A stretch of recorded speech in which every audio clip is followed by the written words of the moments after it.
मैं हूँ उस प्राचीन दुनिया की आवाज और आज मैं खुद तुम्हें अपनी कहानी सुना रहा हूँ। मेरा नाम है इंडस वैली सिविलाइजेशन में जन्मा था लगभग 2500 ईसा पूर्व, जब दुनिया के कई हिस्सों में लोग अभी भी छोटे छोटे गांवों में रहते थे, लेकिन मैंने बनाया प्लान्ड सिटीज। आओ मैं तुम्हें अपने सबसे मशहूर शहर में ले चलता हूँ। हड़प्पा देखो, ये सड़कें ये यूं ही नहीं बनी, मैंने इन्हें एक खास तरीके से डिजाइन किया। मतलब हर सड़क एक दूसरे को सीधी लाइन में काटती है ताकि कोई भी रास्ता कंफ्यूजिंग ना हो। आज के मॉडर्न शहर भी यही तरीका अपनाते हैं। अब जरा नीचे देखो, तुम्हें कुछ दिख रहा है? ये है वे ड्रेनेज सिस्टम। हर घर से निकलने वाला गंदा पानी इन पक्की ढकी हुई नालियों में बहता था और शहर के बाहर चला जाता था। सोचो, जब बाकी दुनिया गंदगी से जूझ रही थी, तब मैं क्लीनलीनेस का मास्टर था।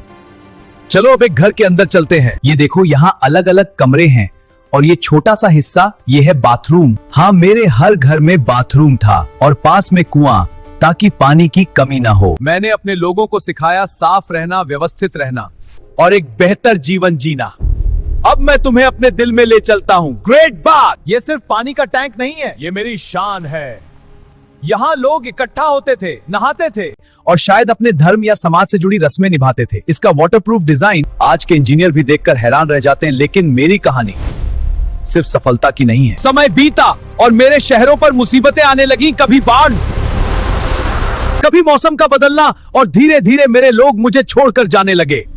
यह सभ्यता सिंधु नदी के तट पर मिली थी, इसलिए इसे सिंधु सभ्यता कहते हैं। इसका विकास 2500 ईस्वी पूर्व से 1750 ईस्वी पूर्व तक हुआ। सिंधु सभ्यता का आकार त्रिभुजाकार था। इसका क्षेत्र 13 लाख वर्ग किलोमीटर में फैला था। सिंधु सभ्यता में कुल 350 स्थल मिले हैं। 200 स्थल केवल गुजरात में है। सिंधु सभ्यता विश्व की पहली नगरीय शहरी सभ्यता थी, जबकि विश्व की पहली सभ्यता मेसोपोटामिया की सभ्यता थी, जो ग्रामीण सभ्यता थी। इसकी उत्तरी सीमा कश्मीर के मांडा में चिनाब नदी के तट पर थी। इसकी पूर्वी सीमा उत्तर प्रदेश के आलमगीरपुर में थी, जो हिंडन नदी के किनारे थी। इसकी दक्षिणी सीमा महाराष्ट्र के दैमाबाद में प्रवरा नदी के तट पर थी। इसकी पश्चिमी सीमा पाकिस्तान के सुतकांगेडोर में थी, जो दाश्क नदी के तट पर थी।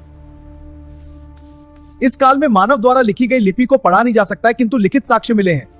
इस काल के जानकारी के स्रोत भी पुरातात्विक साक्ष्य ही है। इसमें सिंधु सभ्यता को रखते हैं। मैं जो कभी दुनिया की सबसे एडवांस सभ्यता था, एक दिन खामोश हो गया। आज मैं सिर्फ खंडहरों में हूँ, लेकिन मेरी कहानी अभी भी जिंदा है। मैं तुम्हें यह सिखाना चाहता हूँ, प्लानिंग ही असली पावर है। क्लीन सिस्टम ही स्ट्रॉन्ग सोसाइटी बनाता है और इंसान अगर ठान ले तो बिना टेक्नोलॉजी के भी इतिहास रच सकता है।